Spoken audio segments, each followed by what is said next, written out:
And we're back with a new project. I'm bored. I haven't really sold anything. You know, it's getting closer to the holidays. And there hasn't been much stuff to buy, so I bought something with a blown motor. I usually try to stay away from this kind of stuff. I like the easy flips. So we got a 2011 KTM 250 SXF. It says it's got 60 hours on there, but he said he was just riding in second gear and it locked up. The ad didn't say too much, but when I got there and started talking to the kid, he said he had just bought it a couple months ago, and yeah, and he was riding it on the trail and it locked up on him. And then now looking at this bike further, I can tell this was somebody's race bike, and then he sold it to this kid. But it came with some stuff. It came with a new front fender, a new number plate, a white rear fender. This is the service. He said he brought it up to Carter Power Sports over here in town, and they replaced the stator gasket because it was leaking oil from there apparently. The condition of the whole bike itself is in pretty good shape, but yeah, so the motor is locked up. It's got a lot of aftermarket parts on there. Like it's a part, I might just part it out. It'll cost a lot just to rebuild this. I can take the head off and see how bad it is, and if it's, you know, not terrible, maybe fix it, but I might just part it out or do something different with it. But it's got a lot of good parts. It's got a full FMF exhaust. It's got a set of flex bars on it. It has Torque 1 rear brake lever and the shift lever. It has Scar foot pegs. You know, these KTMs, they come with nice triple trees OEM. It has an oversized tank with the race gas cap. It did have a dampener on there too, but no longer. This is an aftermarket seat as well. The rotor guard, it's got a real nice rotor guard. Got the frame guards. You said that. Oh, this is on this side it's a Tusk lever, not a Torque one. Yeah, and then the rims, Excel rims with gold hubs. Nope, only the rear has a gold hub. And what else? That's really it. But on the ad it said it had a title, and then I drove there. It was a half an hour away. I got there. Oh, and an aftermarket skid plate too. I got there and he couldn't find the title, and then he was there with his father, and they were swearing up and down they'll find it. So I already drove there. If they would have told me that beforehand, I would have waited till they found it, but I was already there, so I offered them $500 and they accepted that, and I said I'll give them another $200 if they get the title. So then, looking at this further, now that I got it home, I can see that the cylinder has already been replaced. You see how I'm pretty confident it's, it might have came like that from the factory, but I feel like they would have been all the same color from the factory.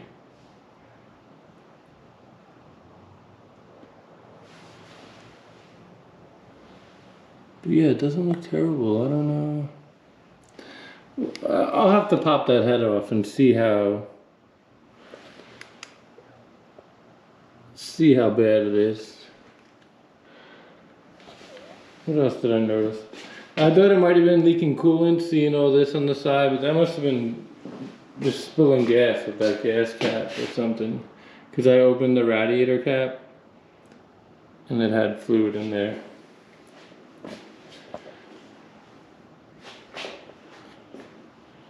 Yeah, it's already dark out, so I didn't get to power wash it. But it's pretty clean, like the frame, the swing arm, it's not all beat up.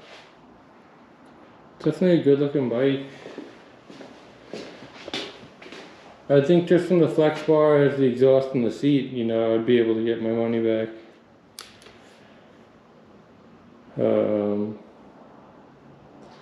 Or I can try out these flex bars. I can take these off.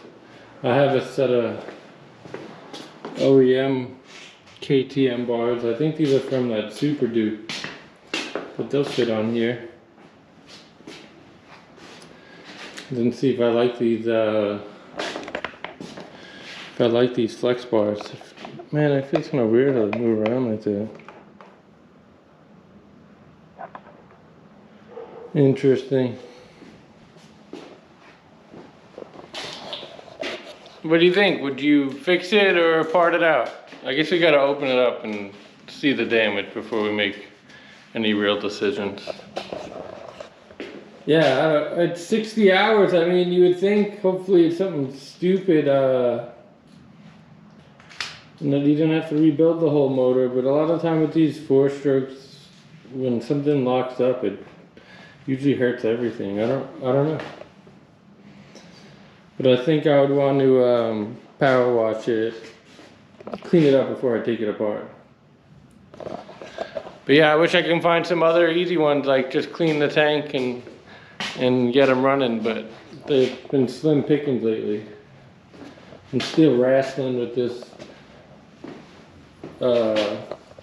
paddle tire. I put the darn thing on backwards after wrestling with it for 2 hours. Banana head. Dang. Yeah, this is an easy one. This is a big project. Okay, I really wanted to see what was going on with this thing before I go to bed tonight. I tried taking out the spark plug, but I must have 5 different spark plug sockets, but this must need like a special thin wall one. So, took the seat side covers off and just got the tank propped up. And I'm about to take this valve cover off to see what's going on. So it was just the three 10 millimeters that held this on, and there's this one hose over here. Let's see what's going on here.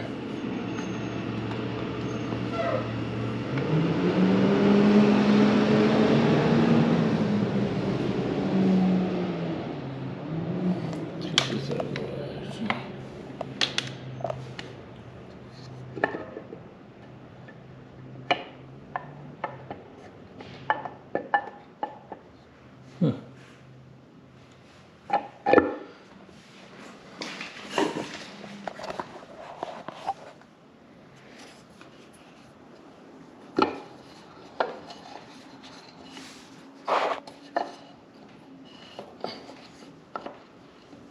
It's tight.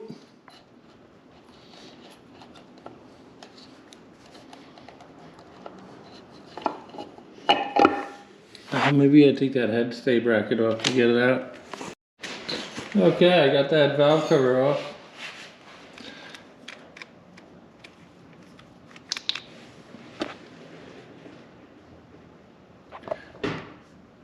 This chain looks like it's sitting on top. Not all the way in. It might just be me though.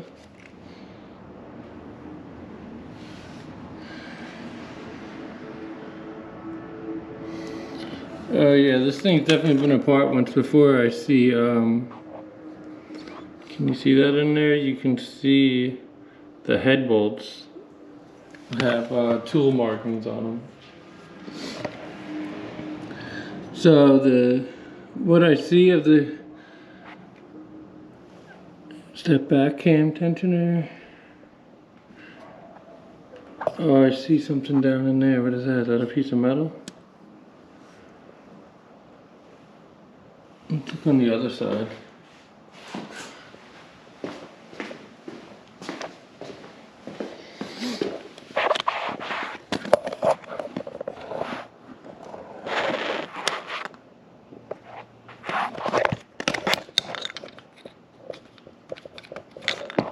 Is that a piece of a valve up here?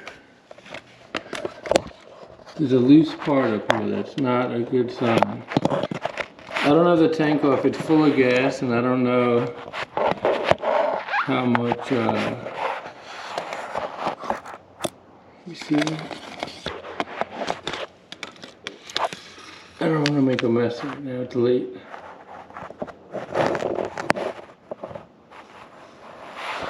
Feel like he's ready.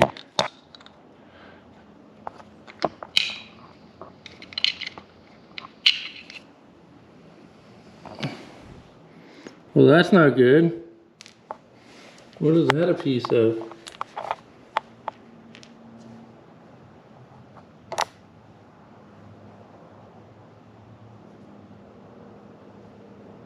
You can see it's broken off all around there.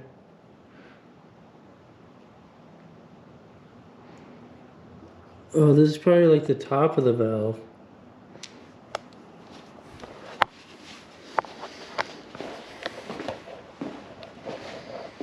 Oh, it's killing me not having the tank off. It's later. Should we go into bed already? So I see both the springs there. I see another little piece of metal though. Maybe I can slide this tank back a little bit.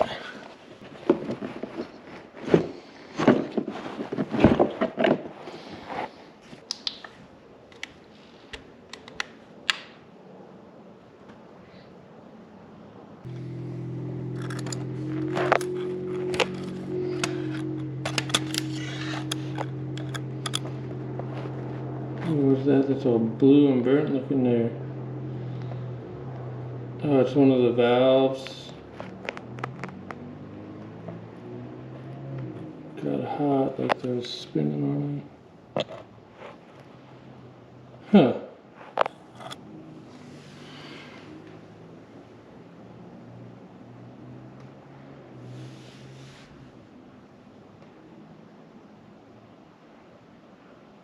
Yeah, tomorrow when I get home from work, I'll pull this tank off.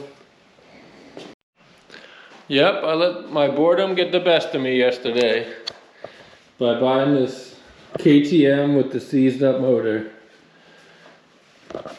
I usually just try to like cherry pick the easy ones, but there hasn't been much up on there and I'm kind of bored. So we bought this KTM with a locked up motor. And if you get them cheap enough, it's, you know, you can rebuild them and still make money, but this is a 2011, so a 15-year-old bike. In all honesty, this bike, when it's running good, I'm gonna say it's worth between $1,800 and $3,000. 30, 15 years old. They're not, even if they're really nice, there's just so many bikes to pick from out here that it's not really worth it. And then, so yeah, so I looked at this quick yesterday, and when I took that valve cover off, I found this piece right here, which you already know is not a good sign. And then it's kind of hard to see in there with the tank on there. So I looked on online at parts list and stuff, and this is the spring keep. You know, it holds this spring down, and that silver button you see in there is actually the top of the valve. So this thing definitely dropped a valve. So with that being said, there's a chance that the head is maybe okay, but at this point you would still, you know, you would have the head serviced and then do new valves. If the piston smashed the valve and sees it, you know, it probably needs a piston, and you could see that the top end's already been done on this once, and if this was somebody's race bike with the 60 hours, I mean, you're doing all this, if you're gonna go spend, you know, $1,500 on the head, so you'll have like $2,500 probably in parts on this thing. But yeah, long story short, this ain't really worth rebuilding it unless it's a bike you want. I can spend all this money and then It's not even. I'm not even a fan of 4-strokes, honestly. I like the 2-strokes. But yeah, so this thing dropped a valve, motor C. So I spent $500. I'm gonna try to sell these flex bars. These flex bars alone are like $450. The FMF exhaust when it's new is like $700. It's got the nice rotor guard. Maybe the clutch and brake levers, the foot pegs, the wheels, the front and rear shock, the skid plate. You know, I should be able to make $500 off this thing. But yep, you don't win on them all. When I get bored is when I just find projects and I don't make any money. Like this CBR 250. Now I'm just kind of sitting on this thing because I paid too much to start. And yeah, that's just how it goes. But every now and then you get good easy ones like this RM 125 or this Super Duke. You know, this is a good deal. There's a little bit of work, but it was a good deal. But yeah, they're not all winners. Don't let your boredom get the best of you. Just wait till you find some stuff that's worth it, rather than taking on projects because you're bored. It's not worth your money. So that's that.